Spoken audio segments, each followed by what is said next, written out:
When you look at the current WWE landscape and the way fans have reacted over the last stretch of time, it becomes clearer why there's been such a dramatic shift in opinion between Vince McMahon and Triple H. At first, Triple H was seen as the savior, the one who would finally pull WWE out of years of creative stagnation, and for a while fans were genuinely excited about what he brought. He focused more on in-ring storytelling, brought back released wrestlers that fans felt were unfairly cut, and tried to create a vibe closer to his vision of black and gold NXT, which had been hugely popular among hardcore fans. But as the months went by, the shine wore off, and audiences started to realize that his version of weekly TV had just as many flaws, if not more, than Vince's did. One of the biggest reasons fans are looking back on Vince with more appreciation is because his version of Raw and Smackdown always felt like they had a sense of spectacle. No matter how uneven his booking might have been, Vince knew how to create a big fight atmosphere and deliver moments that casual and hardcore viewers would talk about. His shows felt like they had a pulse, sometimes chaotic and messy, but undeniably alive.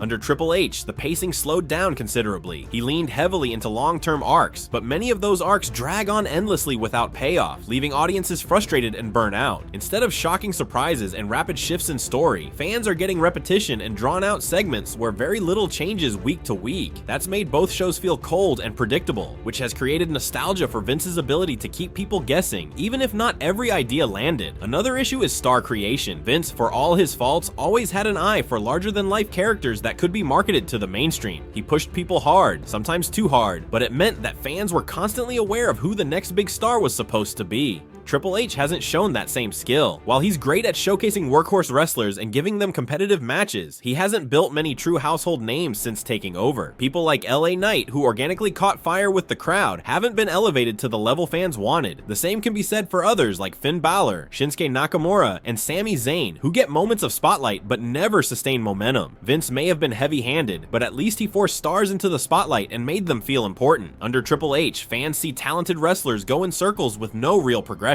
That lack of upward movement has made audiences feel like the product is stuck in neutral. The women's division is another sticking point. When Triple H first gained control, fans thought this was where he would truly shine. He had overseen some of the best women's wrestling in WWE history during the NXT days. But on the main roster, the booking has been uninspired. Outside of a few names at the top, most of the division has been sidelined. Storylines are shallow, matches are often thrown together without stakes, and belts have become afterthoughts. Under Vince, even when fans disliked his choices, the women were constantly part of the conversation because he booked them in headline programs, sometimes controversially, but always prominently. Now people feel like the division has regressed, and they see Triple H as the reason why. That disappointment is particularly sharp because expectations for him were high, and instead, fans feel like they've gotten less than they had under Vince. Another factor is the blurring of Raw and Smackdown. Vince was inconsistent with brand separation, but he understood the value of making each show feel different, with its own unique identity and roster. Triple H has almost erased the brand split, with stars bouncing back and forth and the same storylines dominating both shows. Instead of Raw feeling distinct and Smackdown offering its own flavor, fans see the same faces cutting similar promos and wrestling the same matches multiple times a week. That makes both shows feel repetitive and kills anticipation. People now look back at Vince's version, flawed as it was, and remember that at least the shows had their own energy and unique rosters, which kept things fresher.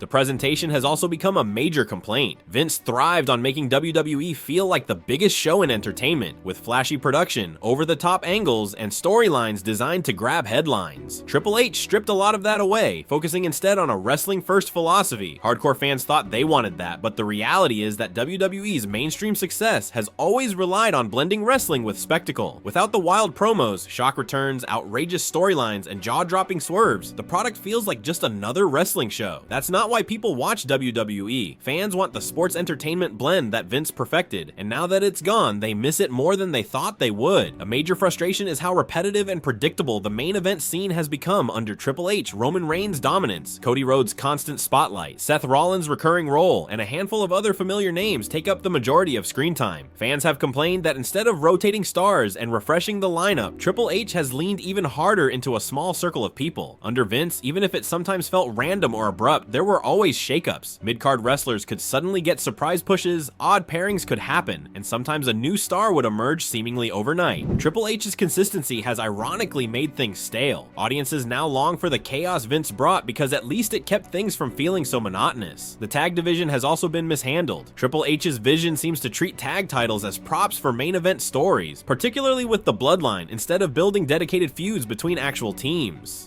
Fans remember when Vince would sometimes put effort into tag teams, building acts like the Usos, New Day, or even strange pairings like Team Hell No into draws on their own. Now, tag wrestling feels secondary, and people are frustrated that there's no creativity in how it's presented. That again feeds into the narrative that Triple H has actually made things worse instead of better. Another reason people miss Vince is his ability to shock audiences. He would book outrageous swerves, sometimes nonsensical, but they generated reactions. Triple H's shows have lost that must-see factor. Fans feel like they can miss an episode and catch up in 2 minutes because nothing major ever happens. Under Vince, even if it made you angry, you felt compelled to tune in because you never knew what he would do next. Now, the product feels sanitized and safe, with very little risk-taking. Audiences have started to equate that safety with boredom, and boredom is deadly for wrestling. There's also a feeling that Triple H caters too much to hardcore fans while neglecting the casual audience. His style of storytelling and match-heavy shows may satisfy diehards, but casual viewers want stars, spectacle, and entertainment. Vince was always criticized for appealing to casual fans over hardcore ones, but in hindsight, that approach kept WWE relevant in pop culture. Under Triple H, mainstream buzz has dropped, and WWE feels like it's playing to a smaller crowd.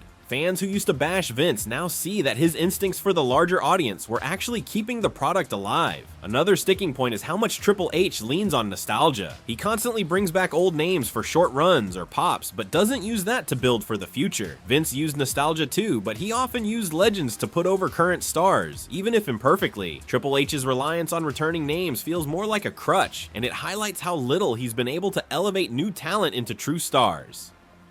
Fans now complain that instead of fresh blood, they're getting the same cycle of old names, which makes the product feel stagnant. The lack of character development is also hurting. Vince, for better or worse, pushed wrestlers to become personalities larger than the ring. From The Rock to John Cena to Roman Reigns, his focus was always on character presentation. Triple H, however, often reduces wrestlers to just their in-ring ability. While that appeals to purists, it leaves casual fans disconnected because they don't know who these wrestlers are supposed to be outside of matches. The larger-than-life aura has been stripped away, and fans realize that Vince's cartoonish, sometimes exaggerated approach actually made stars feel special.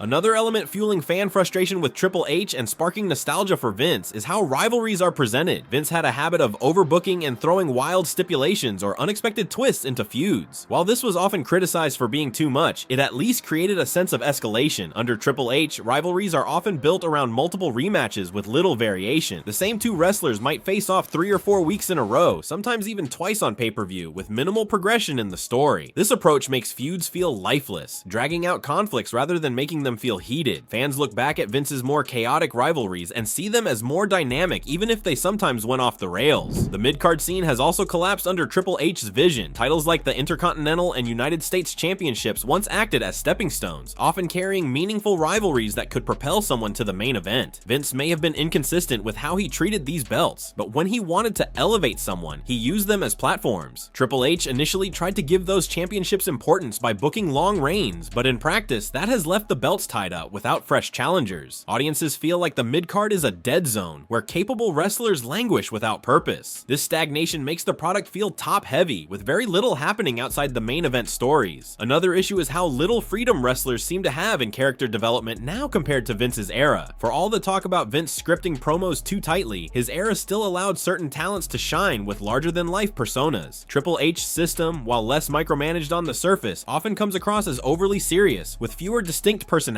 Many wrestlers feel interchangeable, blending together in tone and style. Fans who once celebrated the idea of real wrestlers being pushed now miss the eccentric, bombastic characters Vince cultivated. They realize that wrestling without those colorful personalities is less engaging on television. When you stack everything together, stale main events, underwhelming tag and women's divisions, repetitive storytelling, lack of surprises, reliance on the same stars, blurred brand lines, and a product that feels too safe, it's easy to see why fans have started calling for Vince's return. They may not have loved every decision he made, but his ability to keep the product entertaining, unpredictable, and larger than life has never been more appreciated than it is now. Triple H may have been the chosen successor, but for many viewers, he's proven that being a great booker in theory doesn't translate to running the biggest wrestling company in the world.